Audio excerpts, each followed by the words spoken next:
Are you ready to delve into the murky waters of international relations and power dynamics? If so, you're in the right place. In this video, we're going to talk about a topic that's been making headlines lately. The idea that Russia would be willing to bomb any country that dares arrest its leader, Vladimir Putin. It's a provocative claim and one that has understandably stirred up a lot of debate and speculation. So what's the truth behind this assertion? Is it a real possibility or just fear-mongering?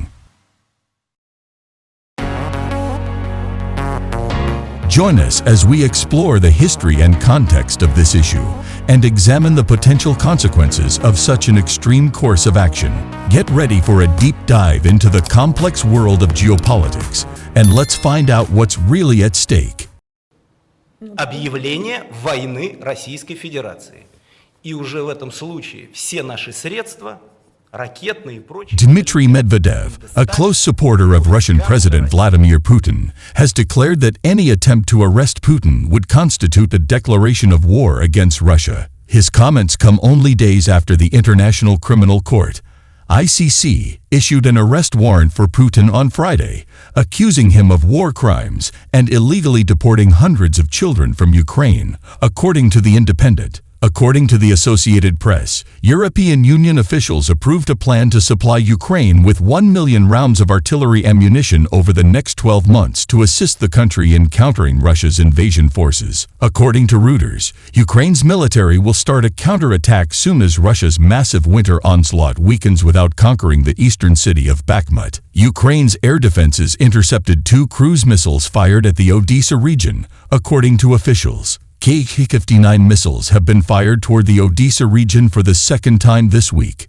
Russia, like the United States, is not one of the 123 countries that have signed on to the Rome Statute, which founded the court. Putin's future trial is thus highly unlikely, but the warrant is expected to influence his ability to travel because he may be arrested and transported to The Hague. Let's imagine. It's obvious that this is a situation that will never happen, but let's pretend it does, the Putin ally remarked. The current head of a nuclear state arrives in, say, Germany, and is arrested. What exactly is this?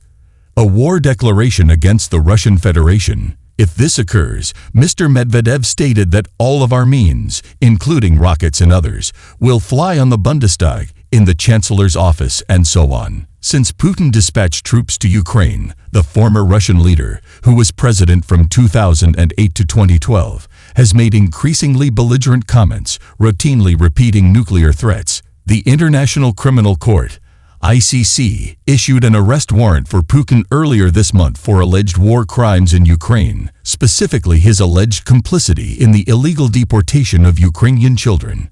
However, the ICC lacks the authority to implement its warrants, and because Russia does not recognize the court's jurisdiction, much of its enforcement will be contingent on other countries' willingness to intervene if Putin travels. If Putin visits Armenia, he should be detained. According to a Moscow Times translation, Gajik Melkonyan, a lawmaker of the ruling Civil Contract Party in the Armenian parliament, said this week that Putin should stay in his country.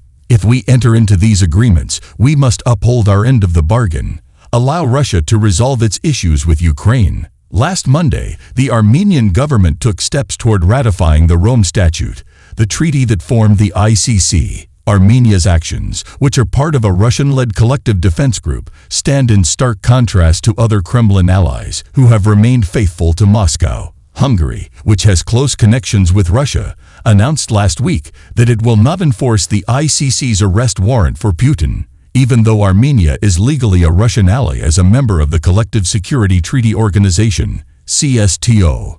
The measure is the latest evidence that the country is willing to take issues into its own hands and hold Putin accountable. According to a Russian foreign ministry source, the Kremlin chastised Armenia for considering joining the Rome Statute. Moscow considers unacceptable official Yerevan's plans to accede to the Rome Statute of the International Criminal Court in light of the recent illegal and legally void warrants of the ICC against the Russian leadership.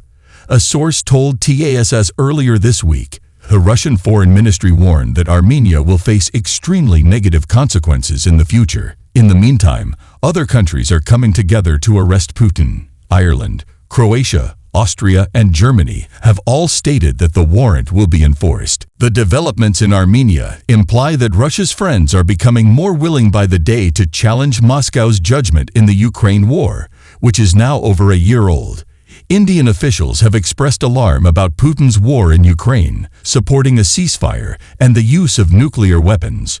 According to the U.S. intelligence community, Chinese President Xi Jinping has also been taken by surprise by Putin's invasion and is horrified at how he is carrying it out. Let's have a look at some top developments in the Russia-Ukraine war. Putin's friend, Dmitry Medvedev, has threatened to nuke any country that attempts to capture the Russian president. What exactly would that be? It would be a declaration of war against the Russian Federation. He stated in a video, according to The Independent, Ukraine's president, Volodymyr Zelensky, has requested Europe to expand and accelerate the supply of weaponry to his nation, as well as to put extra sanctions on Russia. The European Union's foreign and defense ministers authorized a fast-track purchase mechanism earlier this week, according to AP.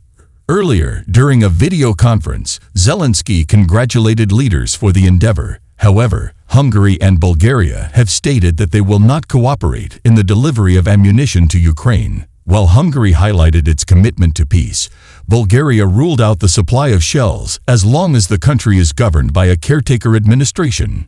Bulgaria has stated that it will back European diplomatic attempts to restore peace.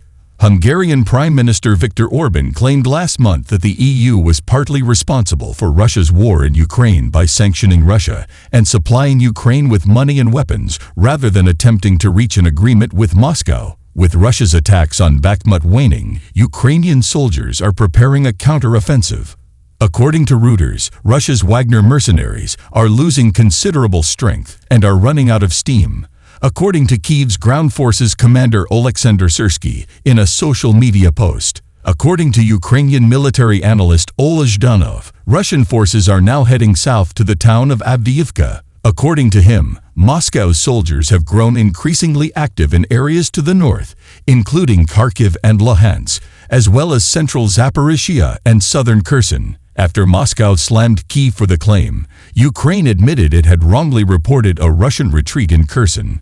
According to CNN, the Ukrainian military promptly reversed its assertion that Russian forces had withdrawn from a crucial town in Ukraine's southern Kherson region on Thursday, as Moscow-backed authorities taunted Kyiv over the report. In comments cited by state news agency RIA Novosti on Thursday, the Russian Foreign Ministry attacked Finland's NATO proposal once more, calling it unbalanced and counterproductive. We understand that the United States of America and a number of its allies are behind this political campaign, said Maria Zakharova, a spokesman for the Foreign Ministry. Meanwhile, Spain is set to dispatch its first cargo of contemporary combat tanks to Ukraine by the end of next week, after officials finish final firing tests in the field. According to a statement released by the Spanish Defense Ministry, CNN reported, "This is where we end the video. Don't forget to like, share, and subscribe to this channel. Thanks for watching."